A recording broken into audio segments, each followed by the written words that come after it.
Uluhan sa ato mga balita, Cebu City Building Official Florante Catalan magpabilin sa katungdanan samtang wa pa makadawat o gamanduan pagbakante sa maong pwesto.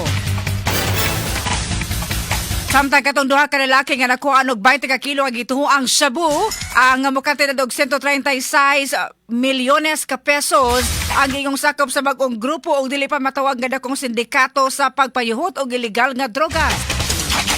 Mga nasunugan sa Magikay Mandawi na kadawat na sa ilang hinabang pinansyal. Samtang mga fire victims usab sa Barangay Tejero na kadawat og ayuda gikan sa DSWD-7.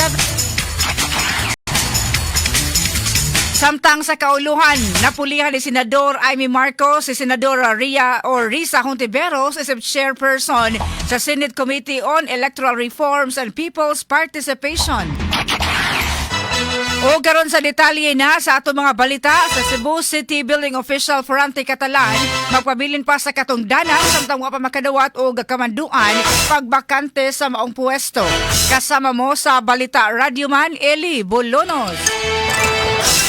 DYHP Tata RMN Report. Magpabilin si Cebu City Building Official Florante Catalan sa katunanan na samtang wa pa makadawat o kamanduan pagpabakante sa ang pwesto. Kini bisama man to ang kalihim sa Department of Public Works and Highways to DPWH si Vince Dizon. Nitudlo na kang architect Andrew B. King nga mohulip kaniya. Butang nga kasurpresa ni Catalan tungod kay iya nang nakuha ang maong item sa panahon pa ni kanhi Mayor Edgardo Labella nitong tuig 2019. Giklaro hinon sa building official sa syudad nga siya magpaabot lang sa desisyon ni Mayor Nestor Archival. Uwat lang ta sa desisyon sa ato ang mayor kay naa naman ko dire depende niya ani ni siya ang pag-designate og local building official sa LGU tinuod ang DPWH but with the request of the LGU if wala pa'y nakalingkod Na naman ka. na naman ko naglingkod naman ko dire so I don't know giunsa na paglusot didto nganong naabot dire pero depende rin niya confirm naman ta sa civil service o confirm po ta sa sangguniang panglunsod. I don't know nganong nag-issue og ingon ana nga naa naman ta. Take note ha, this is my item, permanent. Si Architect Florante Catalan sa nasaran, si Catalan na hire isip empleyado sa kagamhanan sa dakbayan itong tuig 2008 sa wa paghilip kang kanhi building official o sifa ilanan nga niretiro sa katungdanan. Kasama mo sa Cebu City Hall. Kini ang inyong radyoman, Eli Bolonos, DYHP Tatak RMN. Radyo mo Nationwide. Ato oras sa 5:16 sa kahapon ng hapon. Samtang katong duha ka mga lalaki nga nakuha og 20 ka kilo sa gituang shabu nga kang maong nga illegal nga drogas di kantidad og 136 milyones ka pesos giingong sakop sa bagong grupo nga dili pa matawag og dakong sindikato sa pagpayuhot og illegal nga drogas. Kasama mo sa balita Radyoman Arnold Bustamante. DYHP Tatak RMN Report. Bagong sulbong nga organisadong grupo ang nadakpan sa Philippine Drug Enforcement Agency 7 nga nakuha og 20 ka kilo sa gituang shabu nga mokantidad ng tanan sa 136 milyones ka pesos atol sa gilusad nga bypass operation sa siyudad sa Naga, probinsya sa Sugbo. Mato ni Lia Alcantara, information officer sa PDEA 7, nga dili pa nila matawag nga dakong sindikato ang grupo nilang alias Rumi o alias Dante nga nagbase sa Luzon tungod kay bag-o pa kini nga nag-operate sa illegal nga drugas. Para naghihimang investigasyon sa intelligence unit sa PDEA 7 kung kinsa pa ang mga kontak sa mga grupo din sa Sugbo kamoy hagbunganan sa kinilo nga supply sa shabu. Base sa background investigation, makadeliver ang mga suspect og 30 ka kilo nga shabu matagbuan din sa Sugbo. Naala po yung mga previous instances, sir, na naabot good sila, na sila yung mga biyahe diri. As I've mentioned, kuha ni sila organized group, di pa lang yun nato matawag drug syndicate, kaya bago pa lang daw ni sila nag-operate, pero naging sila structure, na sila kanang, as per our team leader, Sir Quaison, as sila structure, organize sila. Giklaro sa PDEA 7 nga ang mao nga ginaganon sa supply sa shabu nga ilang nasakmit mamahimong dili kini alang lang sa Central Visayas. Sanglit na ila na ang Sugbo nga mo'y transshipment alang sa Mindanao ug ubang bahin sa Visayas. Nagtuo sila nga sa 20 kilos nga nakuha dunay alang sa Mindanao apan na wala pa nila mapaubos sa investigasyon ang duha ka suspitsado. Based sa initial investigation sa team, for Cebu market to siya, pero knowing that Cebu namgud na access to Mindanao and other areas, possible pod nga napato siya ihatod niya according sa atong team. Around 30 kilograms ang ilang mahatod in a month. Una nang giangkon sa mga suspek kagikan sa Luzon ang shabu nga ilang dala og giland trip kini paingon sa Sugbo agi sa Batangas Port, paingon sa Oriental Mindoro ug sa kayso sa Caroro vessel paingon sa Katiklan hangtod sa Negros og gitabok kini sa Sugbo agi sa Dakbayan sa Toledo. Pareho sa magilang pagsubay kinsa ang leader sa mga grupo nga nagbase dito sa kauluhan. Lakip silang gisusi ang packaging sa shabu kung asa gikan ang nagsupply ni nga nasod kung kini gikan ba sa China o sa mga kasikbit nga nasod sa Asia. Binugang sa Alcantara ang ilaga mga kemis sa PDEA 7, padayon pa silang gihimong chemical analysis o profiling sa supply kung kini asa gihimo. Gisalikway usab sa PDEA 7 ang pagduda sa publiko nga agba og ginaganon sa shabu nga nasakmit i-recycle ra usab ni sa ilang ahensya o ibalik ning baligya sa kadalanan. May pasabot sa Alcantara nga dili kini mahimo sanglit istrikto ang pagkustorya sa mga ebidensya sa ilang buhatan, gani din ni mahimong basta-basta maablihan kung walay kamanduan sa korte kamay nagkupot sa kaso. Gipasalig sa PDEA 7 nga human mapasaka ang kaso ngadto sa korte. Ilang hangyoon ng huwes nga nagkupot sa kaso nga ilan ning ilakip sa sunugon nga kinakda nga himuon sa Hunyo. Yes, sir. Actually, gahapon na-file ng case. And then, isa na sa move yun na mo sa PDEA, we are very proactive nga while kung naanay ma-assign na korte, naanay ma-assign na judge, mo-file mi o motion nga for immediate destruction of dangerous drugs. Si Lia Alcantara, ang pagkasakmit sa mga ginaganon sa illegal nga drugas na kumatod pa kining epekto sa supply sa shabu sa Central Visayas ug daghan usab ang nasalbar nga kinabuhi sa mga Sugboanon. Kasama mo sa PDEA 7 inyong radyo man Orbo sa Manti YHP Tatak Carmen. Radyo mo nationwide. At oras sila 5:21 sa kahaponon. Samtang mga nasunugan sa Magikay Mandawi na kadawat na sa ilang hinabang pinansyal. Kasama mo sa Balita Radio Man, Ken Galanea.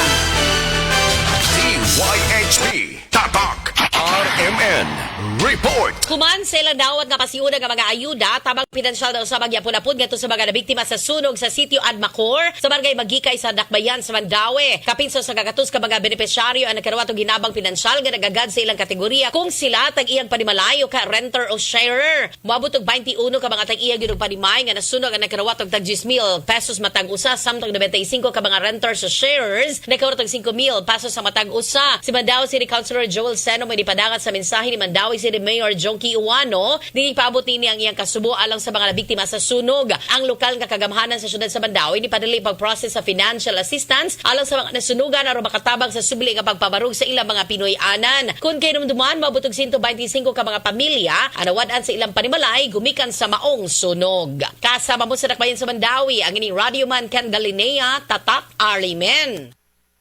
Radyo mo nationwide. At oras sila 5:22 sa kahaponon samtang sa Dakbayan sa Sugbo sa Barangay Tejero mga kasama. Mga nasunugan. Nakadawat og tabak usab gikan sa DSWD Region 7. Kasama mo sa Balita Radio Man, Remart Pugol. DYHP Tatak RMN Report. Kini nga balita atod kanato sa Life Extension Vitamin D3. Sa detalye sa atong balita, nakadawat og tabang gikan sa Department of Social Welfare and Development Field Office 7 kun DSWD FO 7 ang mga pamilyang nasunugan sa Barangay Tejero Dakbayan sa Sugbo nitong Mayo 16. Ang maong ahensya ni apod-apod og food og non-food items ngadto sa mga naapektuhan sa maong sunog. Nakaapod-apod ang naasong ahensya og 84 ka hygiene kits, family kits ug kitchen kits. Ingon man 252 ka mga malong, 50 ka modular tents, 219 ka ready-to-eat food ug 219 ka family food packs. Kasama mo sa balita ako yung Radyoman Remart Pugoy DYHP Tatak Aramen. Update. At ang karoon i-check na himutangan ni Radyoman Joseph Oskihano ning oras sa kahaponon sa adlaw nga Martes. Radyoman JQ sa may latest. DYHP Tatak RMN Report. Yes, salamat sa mga radyo malain. Sa mga pag-delivery sa gawas na bahid at dawarasa sa Puro Miligandong Cabartes, tungan na sa may downtown area. Magdadanan din sama sa Kulod, Pilais, Ligaspi, kinig mga pangliban o mabini uray ang ikablakaran, modalita ang dagat sa mga sekaran. O mga rasa sa Kapunon, samtang ng Osmia Boulevard, dito sa may Plaza Liberia, pero sa may Colon area, mudata ang dagat sa mga sakay ng mga rasa sampan ng Osmia Boulevard, ikali sa may esquina, Colon Street, pero sa may Pintos Pinya, mudata ka ng mga rasa sa kahaponon. Samtang ang Mando Avenue, ikan sa may Frente, mudata higit traffic karon, istamugin ang ang masakyanan pero sa may iskina Pilay sa yaman ganing Rodriguez sa Carabagara sa pero sa may Derama Avenue. Ang Osmeña Boulevard ikan sa 20 pero sa Cebu Provincial Capital is moving sa masakay karon na Maurasa sampan ng Iscario ikan sa may Osmeña Boulevard padong sa may iskina Ramos Extension o sa may Juana Osmeña is moving karon na masakaran kadong sa may iskina Gordo o Laos sa may Iscario Extension samtang ang Cebu City North ang LG Quinto Avenue pero sa may Mabulo, murita nagan sa mga second hanapan mo hina lang dinapita kung dinapita sa may Ayala sa Sod doon ay mugawas o doon ay musod samtang ang Aspisia Prias wala kawalakan samtang ang duwa ka mga flyover ang tilang niya bahid sa flyover dahil sa may DIR nagkasinado sa nito sa dagat sa mga sekanan palawin sa may Governor Pinco sa Banilat Talamban Road palawin sa may Foodland Foodland Polisikan ikatulad sa mga sibahan sa Mabulo Palogres, sa IP Park is removing sub ang mga second na Bagawara sa reclamation area ang Mandawi, Habis Mandawi sa may Sulig na Wano Avenue sa may Largel is removing ang mga secondan palong sa may Sicortes Avenue sa may Paknaan o Bagundan sa Tayod na Konsolasyon. Samtang South Gabahin, ang Helbacalso na Kamara sa may Tandaga sa mga secondan di ka sa may Southwest Terminal palong sa may Highway Basak Pardo Bulacau Cebu, Bulacau Teresa, Yangis, ati ulit ko daw. Both side, muritan dagat sa mga sekaran, karoon ka pag-aurasa sa kapunon. Malapila ka sitwasyon, karoon, karoon, ng Kabursada Duartes. Ikalis, boss, alang sa traffic update. Ang yun at Jumag, Joseph Muscano, DYHP, Tatak, RMN. At oras alas 5:27 sa kahapon, naduga pa mga balita, mga kasama sa ato pagbalik kuman sa mga pahinumdum.